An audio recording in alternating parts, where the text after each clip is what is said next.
ശ്രീ സുഭാഷ് ബാബു, കണ്ണൂർ മേഖല I G Dinendra Kashyap തുറന്നു പറയുകയാണ് മാധ്യമങ്ങളോട്, ഞങ്ങൾ നിസ്സഹായരാണ്. രാഷ്ട്രീയ പാർട്ടികൾ തന്നെ ഈ കാര്യത്തിൽ ഒരു തീരുമാനമെടുത്താലേ പരിഹാരം കാണാൻ കഴിയൂ എന്ന്. എന്താണ് ഈ മേഖല ഐ ജിയുടെ നിസ്സഹായത? അല്ല, മേഖല ഐ ജി പറഞ്ഞത് ഒരു യാഥാർത്ഥ്യമാണെന്നുള്ളത് എല്ലാവർക്കും അറിയാം. ഒന്നാമതായിട്ട് നമ്മൾ ഇതുവരെ ഉണ്ടായിരുന്ന ഏത് കൊലപാതകം ഉണ്ടായാലും ശരി, അവിടെ ഒരു സമാധാന യോഗം ഉണ്ടാവും. അതിന് ഉന്നത നേതാക്കളും മന്ത്രിമാരൊക്കെ ചേരും. അത് കഴിഞ്ഞതിന് ശേഷം പദ്ധതികൾ തയ്യാറാക്കും. ആ പദ്ധതികൾ തയ്യാറാക്കി അത് പത്രത്തിലെത്തുന്നതിന് മുമ്പ് തന്നെ അവിടെ കൊലപാതകവും വെട്ടും അതേമാതിരി അക്രമങ്ങളും നടക്കും. അപ്പോൾ ഈ സമാധാന ശ്രമം എന്ന് പറയുന്നത് ഒരു രാഷ്ട്രീയമായ നീക്കമാണ്. ആ രാഷ്ട്രീയമായ നീക്കം അമ്പേ പരാജയപ്പെട്ടു എന്നുള്ളത് കൊണ്ട് പോലീസിനെ സംബന്ധിച്ചിടത്തോളം ആ രാഷ്ട്രീയമായ സഹായം പോലീസിന് ലഭിക്കാത്തതുകൊണ്ട് പോലീസിൻ്റെ പ്രവർത്തിക്ക് വിഘാതമുണ്ടാകുന്നു എന്നുള്ളതാണ് ഐ ജി പറയുന്നതിൻ്റെ സാങ്കത്യം. അദ്ദേഹം പറഞ്ഞാൽ ഒരു തെറ്റുമില്ല എന്നാണ് എൻ്റെ അനുഭവത്തിൽ നിന്ന് എനിക്ക് പറയാനുള്ളത്. ഞാൻ അവിടെ പ്രത്യേകിച്ച് ജോലി ചെയ്യുന്നില്ല, പക്ഷേ അതിൻ്റെ പരിസര പ്രദേശമൊക്കെ ജോലി ചെയ്തൊരു ഉദ്യോഗസ്ഥനാണ്. പിന്നെ അവിടെ ഞാൻ SP തലത്തിൽ ക്രൈംബ്രാഞ്ചിൽ മാത്രമേ അവിടെ ജോലി ചെയ്തിട്ടുള്ളൂ. പക്ഷേ അവിടുത്തെ ഞാൻ കണ്ടിരിക്കുന്നത് എന്താണെന്ന് പറഞ്ഞാൽ, രാഷ്ട്രീയമായിട്ട് പോലീസുമായിട്ട് സഹകരിക്കുന്ന ഒരു സംവിധാനം അവിടെ ഇല്ല. ഏത് രാഷ്ട്രീയ പാർട്ടി ആയാലും ശരി, ആ രാഷ്ട്രീയ പാർട്ടി അക്രമത്തിന് ആസൂത്രണം ചെയ്യുകയോ അല്ലാതെ അവരുടെ ആളുകൾ സ്വയമേ അത് ചെയ്തു കഴിഞ്ഞാലും അവരെ സംരക്ഷിക്കുക എന്നുള്ളത് അവിടെ ഒരു ആവശ്യമാണ്. കാരണം അവരുടെ രണ്ട് പാർട്ടിയുടെയും നിലനിൽപ്പിനും അവരുടെ ആധിപത്യത്തിനും അവിടെ ഒരു ചെറിയ ഇതേമാതിരി അക്രമ സംഘം അനിവാര്യമാണ്. ആ അക്രമ സംഘത്തെ ഇല്ലായ്മ ചെയ്യാൻ അവിടെ രാഷ്ട്രീയ നേതൃത്വത്തിന് ധൈര്യമില്ല, അവരെ കൊണ്ട് സാധിക്കുകയുമില്ല. ഒരു സത്യമാണ് അത്. പക്ഷേ സമ്മതിക്കാൻ തയ്യാറുണ്ടാവില്ല രാഷ്ട്രീയ പാർട്ടികൾ. അത് ആ ഒരു സത്യം നിലനിൽക്കുമ്പോൾ അക്രമം ഉണ്ടായിക്കഴിഞ്ഞാൽ അതിലെ പ്രതികളായി വരുന്ന ആളുകൾ അക്രമികളായാലും ശരി, അത് മിക്കവാറും നിരപരാധികളെയാണ് അവർ ഹാജരായി. ഏത് പാർട്ടിയായാലും ശരി, പാർട്ടി ഹാജരാക്കി കൊടുക്കുന്ന കുറേ നിരപരാധികളെ ആയിരിക്കും. ആ നിരപരാധികൾ ഇതും കൊണ്ട് വട്ടം തിരിയുകയെന്നല്ലാണ്ട് അക്രമികൾ ശരിയായ രീതിയിൽ നിയമത്തിന് മുമ്പിൽ വരുന്നു എന്ന് ഞാൻ പൂർണ്ണമായി വിശ്വസിക്കുന്ന ആളല്ല. അതിന് നമ്മൾ യാതൊരു ബന്ധവുമില്ല, യാതൊരു സത്യവുമില്ലാത്ത എത്രയോ കേസുകളിൽ അനാവശ്യമായ വിവിധ ചേരിയിലുള്ള രാഷ്ട്രീയ പ്രവർത്തകരെ അല്ലെങ്കിൽ അതിനകത്തുള്ള ചുറുചുറുക്കുള്ള ചെറുപ്പക്കാരെ ഇഷ്ടം കൊണ്ടും അതല്ലെങ്കിൽ അനിഷ്ടം കൊണ്ടും പ്രതികളാക്കുന്ന ഒരുപാട് സംഭവങ്ങൾ നമ്മൾ കണ്ടിട്ടുണ്ട്. യാതൊരു ഉത്തരവാദിത്വമില്ലാത്ത, യാതൊരു ബന്ധവുമില്ലാത്ത എത്രയോ ആയിരക്കണക്കിന് ആളുകളെ കണ്ണൂർ ജില്ലയിലും മറ്റ് പ്രദേശങ്ങളിലും പ്രതിയാക്കിയിട്ടുണ്ട്. അപ്പോൾ ഇങ്ങനെ പോകുമ്പോൾ അവിടെ നിയമവാഴ്ച ശരിയായ രീതിയിൽ ഉറപ്പുവരുത്താൻ പോലീസിന് സാധിക്കുന്നില്ല എന്നുള്ളത് തിരിച്ചറിഞ്ഞുകൊണ്ട്, അദ്ദേഹം 2 വർഷത്തിലധികമായിട്ട് അവിടെ ജോലി ചെയ്യുന്ന ഉദ്യോഗസ്ഥനാണ്. അദ്ദേഹത്തിന് അവിടുത്തെ ശരിക്കും പൾസ് ഇതുവരെ മനസ്സിലാക്കിയിട്ടുള്ള, ഇത്രയും കാലം ജോലി ചെയ്ത അധികം ഉദ്യോഗസ്ഥന്മാരൊന്നുമില്ല. അദ്ദേഹം വളരെ സത്യസന്ധനാണ്, വളരെ സാത്വികനാണ്. പക്ഷേ ചെയ്യുന്ന കാര്യങ്ങളൊക്കെ ഭംഗിയായിട്ട് ചെയ്യണമെന്ന് താല്പര്യമുണ്ട്. പക്ഷേ അദ്ദേഹത്തിന് സാധിക്കുന്നില്ല എന്നുള്ള നിസ്സഹായതയാണ് അവിടെ അദ്ദേഹം പറഞ്ഞത്. അദ്ദേഹം വിചാരിച്ചാലും അവിടെ നടക്കില്ല എന്നുള്ളതാണ് നമ്മൾ അതിൽ നിന്ന് മനസ്സിലാക്കുന്നത്. എന്തായാലും ശരി, അദ്ദേഹത്തിനെ സഹായിക്കാനുള്ളതും അവിടെ ക്രമസമാധാനം ഉറപ്പുവരുത്താനും ഒരു രാഷ്ട്രീയമായിട്ട് ഒരു തീരുമാനവും അവരുടെ ഒരു പങ്കാളിത്തവും ഇതിന് അനിവാര്യമാണ്. അല്ലെങ്കിൽ നടക്കില്ല എന്ന് അദ്ദേഹം പറഞ്ഞത് സത്യമാണ്. ശ്രീ ഫക്രുദ്ദീൻ അലി, ഇവിടെ അരാഷ്ട്രീയതയിലേക്കാണോ ഇത് പോകുന്നത്? ഇപ്പോൾ ഏറ്റവും പ്രസക്തമായിരിക്കുന്ന രാഷ്ട്രീയ നിലപാടെന്താണ്? വരമ്പത്ത് കൂലി കൊടുക്കുമെന്നാണ്. ഈ വരമ്പത്ത് കൂലി ഏറ്റവും ഒടുവിൽ ഏറ്റവും വലിയ രാഷ്ട്രീയ നിലപാടാകുമ്പോൾ ഇന്നൊരാൾ കൊല ചെയ്യപ്പെട്ടാൽ നാളെ പ്രതികാരക്കൊല, ഇതിലേക്കാണോ ഈ കണ്ണൂർ രാഷ്ട്രീയം എത്തി നിൽക്കുന്നത്? നിർഭാഗ്യമെന്ന് പറയട്ടെ, കണ്ണൂർ ജില്ല രൂപം കൊണ്ട് വരുന്നതിന് മുമ്പ് തന്നെ നമ്മുടെ ഈ സംസ്ഥാനവും 40 സ്വാതന്ത്ര്യം കിട്ടിയ ആ കാലഘട്ടത്തിൽ പോലും കണ്ണൂരുള്ളൊരു പ്രത്യേക ഒരു അവസ്ഥാവിശേഷമുണ്ട്. നമ്മൾ പലപ്പോഴും ചർച്ച ചെയ്താൽ, ഞാൻ പലപ്പോഴും പറഞ്ഞത്, അത് ഒരു വർഗ്ഗസമരത്തിൻ്റെ സ്വഭാവമുണ്ട്. ഈ കൊല ചെയ്യപ്പെടുന്ന ആളുകളെ 2 വിഭാഗത്തിലാണെങ്കിൽ കൂടുതലും തൊഴിലാളി വർഗത്തിൽപ്പെട്ട പാവപ്പെട്ട ആളുകളാണെങ്കിൽ പോലും കൃത്യമായ പാവപ്പെട്ട തന്നെ വർഗീയ രാഷ്ട്രീയം മുന്നോട്ട് വെക്കുന്ന തൊഴിലാളി സംഘടന രൂപീകരിച്ച് വന്ന കമ്മ്യൂണിസ്റ്റ് പാർട്ടിയും അപ്പുറത്ത് മാടമ്പിമാരുടെ താല്പര്യങ്ങൾ സംരക്ഷിച്ചു വരുന്ന സാധാരണക്കാരായിട്ടുള്ള പഴയ കോൺഗ്രസ്സുകാർ, ഇപ്പോഴത്തെ RSSകാർ ഉൾപ്പെടെയുള്ള ഒരു വർഗ്ഗസമരം നടക്കുന്നുണ്ട്. ഇങ്ങനെയുള്ള വർഗ്ഗസമരം കണ്ണൂർ നടക്കാൻ ഞാൻ മുമ്പ് പറഞ്ഞ പോലെ തന്നെ കണ്ണൂരിൻ്റെ ചേകവന്മാരുടെ പാരമ്പര്യം ഒരുപാട് കാര്യങ്ങൾ അതിൻ്റെ ഭാഗമായി വന്നിട്ടുണ്ട്. പക്ഷേ മറ്റു പല സ്ഥലങ്ങളിലും ഇതുപോലുള്ള പ്രശ്നങ്ങളൊക്കെ ഉണ്ടായിരുന്നു. എന്നാൽ കണ്ണൂർ മാത്രം ഇത് സ്റ്റാഗ്നൻ്റായിട്ട് ഈ രീതിയിൽ തന്നെ തുടരുകയാണ്. ഇത് എന്തുകൊണ്ട് നടക്കുന്നു എന്നുള്ളത്, അങ്ങനെ തന്നെ എന്തുകൊണ്ട് തുടരുന്നു എന്നുള്ളത് നമ്മൾ അന്വേഷിക്കേണ്ട, പരിഹാരം കാണേണ്ട ഒരു വിഷയമാണ് ഒന്നാമത്തെ കാര്യം. രണ്ടാമത്തെ കാര്യം എന്ന് വെച്ചാൽ, കണ്ണൂർ CPMനെ സംബന്ധിച്ചിടത്തോളം ഇപ്പോൾ RSS ഇന്ത്യ ഉൾപ്പെടെ ഇന്ത്യയിൽ എല്ലാ സ്ഥലത്തും ശക്തമായ സ്വാധീനമുള്ള, ഇന്ത്യയിൽ ഏറ്റവും ശക്തമായിട്ടുള്ള സംഘടനയാണ് RSS. കൃത്യമായ ഡ്രില്ലുകളിലൂടെ എല്ലാം തന്നെ ഒരു കായിക അഭ്യാസത്തിലെല്ലാം തന്നെ പ്രവർത്തകർക്ക് പരിശീലനമൊക്കെ കൊടുക്കുന്ന ദണ്ഡാപ്രയോഗത്തെ പരിശീലനം കൊടുക്കുന്ന ഒരു സംഘടനയാണ്. അപ്പം ആ സംഘടന സ്വാഭാവികമായിട്ട് എൻ്റെ താല്പര്യങ്ങൾ നമുക്ക് വലതുപക്ഷ താല്പര്യം, തീവ്ര വലതുപക്ഷമാണെങ്കിൽ ഇത് വലതുപക്ഷമാണെന്നൊക്കെ വിടാം, വലതുപക്ഷ താല്പര്യങ്ങളാണ് അത് സമൂഹത്തിലെ സമ്പന്ന വർഗത്തിൻ്റെ താല്പര്യങ്ങൾ തന്നെ. അപ്പോൾ ഇങ്ങനെയുള്ള ഒരു ആയോധന കലയിലൊക്കെ പ്രാവീണ്യമുള്ള ഒരു വിഭാഗം ആളുകൾ തൊഴിലാളി വർഗത്തെ പ്രതിദാനം ചെയ്യുന്ന ഒരു പ്രസ്ഥാനത്തിന് എതിരായി നിൽക്കുമ്പോൾ സ്വാഭാവികമായിട്ട് ഒരു അടിക്ക് തിരിച്ചടി കൊടുത്തിട്ട് അവിടെ നിൽക്കാൻ പറ്റില്ല. ഞാൻ അക്രമത്തെ ന്യായീകരിക്കുന്ന ആളല്ല, പക്ഷേ നിൽക്കാൻ പറ്റില്ല. ഇപ്പം തന്നെ പറഞ്ഞ 3-4 കാര്യങ്ങളുണ്ടല്ലോ. ഈ വരമ്പത്ത് കൂലി എങ്ങനെയാണ് സംഭവം, കുടിയേറ്റ പ്രസംഗം എങ്ങനെയാണ് വന്നത്? ഞാൻ മനസ്സിലാക്കിയെടുത്തോളം തൊട്ട് മുമ്പുണ്ടായിട്ട് കൊലപാതകം, പയ്യന്നൂർ കൊലപാതകം, പയ്യന്നൂർ സംഘത്തിന് അങ്ങനെ കണ്ണൂർ പല മേഖലയും സ്വാധീനമുണ്ട്, പക്ഷേ വലിയ സ്വാധീനം ഇല്ലാത്ത ഏകലാണ്. അവിടെ ഏഴുമല നാവിക കേന്ദ്രം വന്ന സമയത്ത് കുടിയേൽപ്പിക്കപ്പെട്ട കുറച്ച് ആളുകൾ വന്ന ആവശ്യം സംഘത്തിൻ്റെ ഒരു ഏരിയ ഉണ്ട്. ആ ഏരിയ അല്ലാതെ വേറെ അത്ര വലിയ സ്വാധീനമൊന്നുമില്ല. അവിടുന്ന് ആ സ്ഥലത്താണ് അവിടെ ഏറ്റവും ജനകീയനായിട്ടുള്ള സഖാവിന് പോയി അത് വെട്ടിക്കൊല്ലുന്നത്. അതിൻ്റെ റിപ്ലിക്കേഷനാണ് പിന്നെ നമ്മൾ അവിടെ കണ്ടത്. അങ്ങനെയാണ് പ്രസംഗം വരുന്നത്. ആ പ്രസംഗം വരുന്ന സമയത്ത് ഓക്കെ CPM അക്രമാരികളാണ്, അക്രമാരികളല്ല BJP. എൻ്റെ നേരിട്ട് പരിചയമില്ലെങ്കിൽ സുഹൃത്തായിട്ടുള്ള തില്ലങ്കരിയെ പോലെയുള്ള ആളുകൾ നമ്മൾ രമേശ് എന്തിനാണ് ഞങ്ങൾ പണിയെടുത്തുകൊണ്ടിരിക്കുമെന്ന് പറഞ്ഞത്. ഓക്കെ, കോടിയേരി എന്താ ഉദ്ദേശം എന്ന് ഇതാണ് ഉദ്ദേശം നിങ്ങൾ പറയുന്നു, അക്രമത്തിന് ഞങ്ങൾ തിരിച്ചടിക്കും, ആക്രമിക്കുമെന്നാണ്. അങ്ങനെയാണെങ്കിൽ പണിയെടുത്തുകൊണ്ടിരിക്കുമെന്ന് വെച്ചാൽ ആക്രമിച്ചുകൊണ്ടിരിക്കും. അവൻ പണി മുമ്പ് എടുത്തുകൊണ്ടിരിക്കുന്ന ആരാ? അവരാണ്. അതുകൊണ്ടാണ് കോടിയേരി ഇങ്ങനെ പറഞ്ഞത്. ഈ ഒരു മനസ്ഥിതിക്ക് മാറ്റം വരണം. എനിക്ക് തോന്നുന്നു കണ്ണൂർ നമ്മളിപ്പം ജയരാജൻ്റെ സിനിമ കണ്ടിട്ടുണ്ട്. ജയരാജൻ്റെ കരുണ എന്ന് തോന്നുന്ന സിനിമയിൽ ഒരു അമ്മയുടെ ദുഃഖം ഏത് പാർട്ടിയിലുള്ള ആണെങ്കിലും ഇപ്പം തില്ലങ്കരി ആ കുട്ടിയുടെ അമ്മയുടെ എനിക്കത് കേട്ടപ്പോൾ സങ്കടമായി. ഞാൻ ബേസിക്കലി രാഷ്ട്രീയമൊക്കെ ഉണ്ടെങ്കിൽ പോലും ഒരു സാധാരണ മനുഷ്യനാണ്, അത്യാവശ്യം കവിതയ്ക്കുന്ന സാധാരണ മനുഷ്യനാണ്. ഇതായിരുന്നു KV സുധീഷിൻ്റെ കാര്യം. എത്ര കഷ്ണമായിട്ട് ആ പാവപ്പെട്ട പിന്നോക്ക വിവാദം വന്ന ഒരുപക്ഷെ നരേന്ദ്രമോദിയൊക്കെ പോലെ ഇന്ത്യ ശ്രദ്ധിക്കപ്പെടുന്ന നേതാവായിട്ട് കമ്മ്യൂണിസ്റ്റ് പാർട്ടി നേതാവായി മാറേണ്ട ചെറുപ്പക്കാരന് ഇത്ര ക്രൂരമായിട്ടാണ് വെട്ടിക്കൊന്നത്. അദ്ദേഹത്തിന് അച്ഛൻ കഴിഞ്ഞ ദിവസം മരിക്കുകയുണ്ടായി. ഇങ്ങനെ കഥകൾ എല്ലാവർക്കും പറയാനുണ്ട്, അതാണ് നമ്മൾ മനസ്സിലാക്കേണ്ടത്. അപ്പോൾ എനിക്ക് തോന്നുന്നു കണ്ണീർ ഈ പ്രശ്നങ്ങൾ ഇല്ലാതാക്കണമെങ്കിൽ ഇപ്പം ആശുതോഷ് വാർഷിനെ പോലുള്ള ആളുകൾ കോഴിക്കോട് എന്തുകൊണ്ട് വർഗീയ സംഘർഷം ഉണ്ടാകുന്നില്ല? കോഴിക്കോടും അലിഗഡും ഒരുപോലെ തന്നെ ഹിന്ദു മുസ്ലിം കോൺസെൻട്രേഷൻ ഉള്ള സ്ഥലമാണ്. പക്ഷേ കോഴിക്കോട് വർഗീയ സംഘർഷം മാറാട് ചില സംഭവങ്ങൾ വെച്ച് ഉണ്ടായിട്ടില്ല. എന്തുകൊണ്ടാണെന്ന് വെച്ചാൽ അതിശക്തമായ സിവിൽ സൊസൈറ്റി ഉണ്ട്. മതത്തിൻ്റെയും രാഷ്ട്രീയത്തിൻ്റെയും എല്ലാം തട്ടുകൾക്കപ്പുറം പോയി ചിന്തിക്കുന്നത്. അങ്ങനെ അതിശക്തമായ ഒരു സിവിൽ സൊസൈറ്റി രൂപം കൊണ്ടുവരികയും പരസ്പരമുള്ള ഈ അവിശ്വാസം വെറുപ്പും എല്ലാം തന്നെ മാറ്റിക്കൊണ്ട് രാഷ്ട്രീയ പ്രവർത്തനം എന്ന് വെച്ചാൽ വെറുക്കേണ്ട ഒരു സംഭവമല്ല എന്നുള്ള ബോധ്യം ഉണ്ടാക്കിക്കൊണ്ട് ആ സിവിൽ സൊസൈറ്റിക്ക് ജനങ്ങളുടെ ഇടയിൽ പ്രവർത്തിക്കാൻ പറ്റിക്കഴിഞ്ഞാൽ മാത്രമാണ് കണ്ണൂർ ഈ സംഘർഷം നമുക്ക് ഇല്ലാതാക്കാൻ പറ്റുള്ളൂ. പിന്നെ രണ്ടാമത്തെ കാര്യം എന്ന് വെച്ചാൽ രുചി ചതുപതിനെ പോലുള്ള ആളുകളെല്ലാം ഇതിനെപ്പറ്റി പഠിച്ചിട്ടുണ്ട്. അവർ പറഞ്ഞ ഒരു കാര്യം എന്ന് വെച്ചാൽ കണ്ണൂരിൽ ഭീതിതമായ ഒരു ആളുകൾ രാഷ്ട്രീയ പ്രവർത്തനം എന്ന് വെച്ചാൽ ഒരു കൊല ചെയ്യപ്പെടാൻ സാധ്യതയുള്ള സംഭവമായിട്ട് കരുതുന്ന ഇൻറ്റേർണലൈസ് ചെയ്ത ഒരു വലിയൊരു പ്രോസസ്സ് ഉണ്ട്. അതിൽ നിന്നൊരു മാറ്റം വരണമെങ്കിലും ഈ ഗ്യാങ് എന്ന രീതിയിൽ ഞാൻ പറയുന്നത് വെച്ചാൽ അരാഷ്ട്രീയമായി ഇവിടെ തിരുവനന്തപുരത്തെ ഗുണ്ടകളെ ഗ്യാങ് അല്ല ഞാൻ പറയുന്നത്. രാഷ്ട്രീയ പാർട്ടികൾ ഒരു കൊലപാതകത്തിന് ആദ്യം തിരിച്ചടിക്കുന്ന ഒരു ഗ്യാങ് സംസ്കാരമുണ്ട്. ആ ഗ്യാങ് സംസ്കാരം ഇല്ലാതെ ഇപ്പം നിലനിൽക്കാൻ പറ്റില്ല. ആ ഗ്യാങ് സംസ്കാരത്തിന് ഇപ്പുറത്തേക്ക് രാഷ്ട്രീയത്തെ പ്രതിഷ്ഠിക്കാൻ രണ്ട് കൂട്ടർക്കും പറ്റണം. ഇവിടെ ഞാൻ മനസ്സിലാക്കിയെടുത്തോളം ഇവിടെ ഇപ്പം BJPയും കണ്ണൂർ ചെയ്തുകൊണ്ടിരിക്കുന്നത് വളരെ കൃത്യമായി 57 എന്താണ് കോൺഗ്രസ് കേരളത്തിൽ ചെയ്തത്. ഇവിടെ കമ്മ്യൂണിസ്റ്റ് ഗവൺമെൻറ് വന്നപ്പോൾ നിരന്തരമായ ഒരുപാട് വിപ്ലവപരമായിട്ടുള്ള വിവരിഷ്കരണം പോലുള്ള നടപടികൾ കൊണ്ടുവന്നപ്പോൾ സകല വലതുപക്ഷ സാമുദായിക ശക്തികളും കൂട്ടിപ്പിടിച്ചുകൊണ്ട് നിരന്തരം പ്രശ്നങ്ങൾ ഉണ്ടാക്കി അവസാനം നെഹ്റു എന്ന് പറഞ്ഞാൽ ഏറ്റവും സെക്യുലറായിട്ട് ഏറ്റവും ജനാധിപത്യവാദിയായിട്ടുള്ള മനുഷ്യനെ കൊണ്ട് ആ ഇന്ദിരാഗാന്ധിനെ കൂട്ടുപിടിച്ച് വയലാരബി ഉൾപ്പെടെയുള്ള ആളുകൾ ഈ ഗവൺമെൻറ്റിനെ പിരിച്ചുവിട്ടു.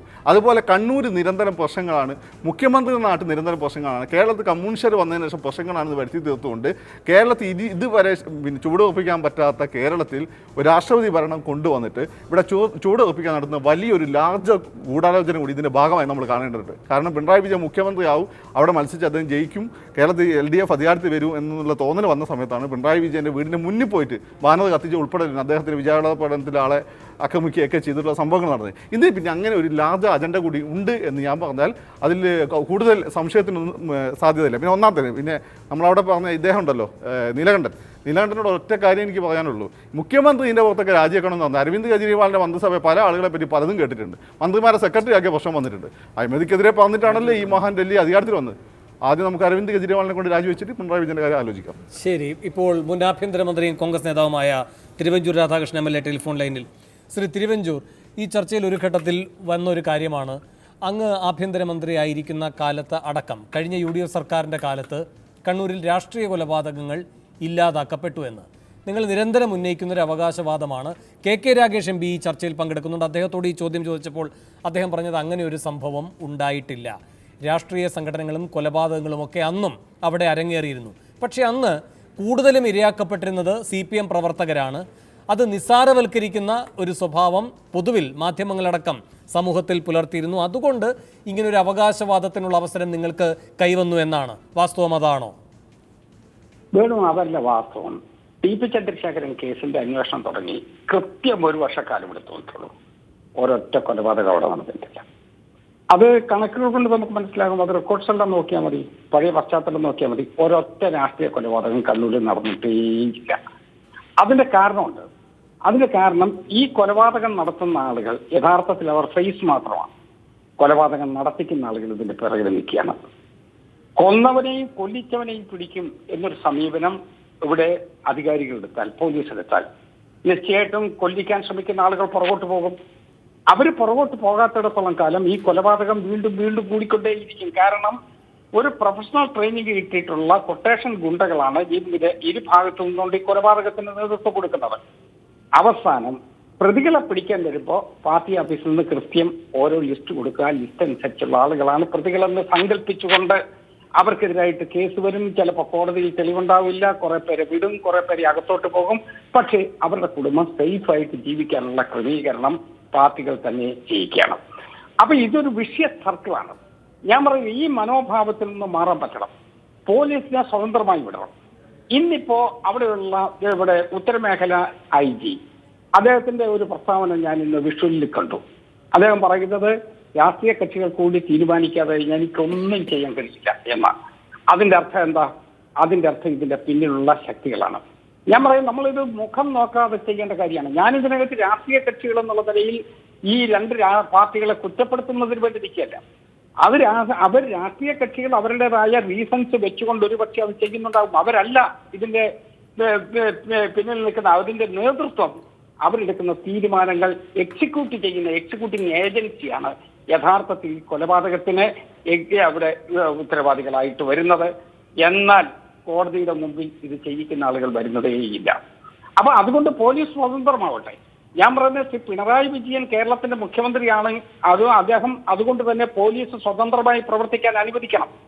ആ പോലീസ് സ്വതന്ത്രമായി അനുവദിച്ചാൽ അവർക്ക് ക്രെഡിബിലിറ്റി ഉണ്ടാവും. അവരെക്കുറിച്ച് ജനങ്ങൾക്കൊരു പ്രതീക്ഷയുണ്ടാവും. അവർ പറയുന്ന വാക്കുകൾക്കൊരു വിലയുണ്ടാകും. അതില്ലാത്തയിടത്തോളം കാലം ഈ കൊലപാതകത്തിന് അന്ത്യമുണ്ടാകുന്ന പ്രശ്നമേ ഇല്ല. ദീർഘകാലമായ കണ്ണൂർ ചരിത്രത്തിൽ കൊലപാതകമില്ലാതിരുന്ന ഒരേ ഒരു കൊല്ലക്കാലം ഞാൻ ഈ നേരത്തെ സൂചിപ്പിച്ച ടി ചന്ദ്രശേഖരൻ കേസ് മുതൽ അതിന്റെ അന്വേഷണം മുതൽ 1 വർഷക്കാലം മാത്രമാണ്. ആ കാലഘട്ടത്തിലേക്ക് നമുക്ക് മടങ്ങാം.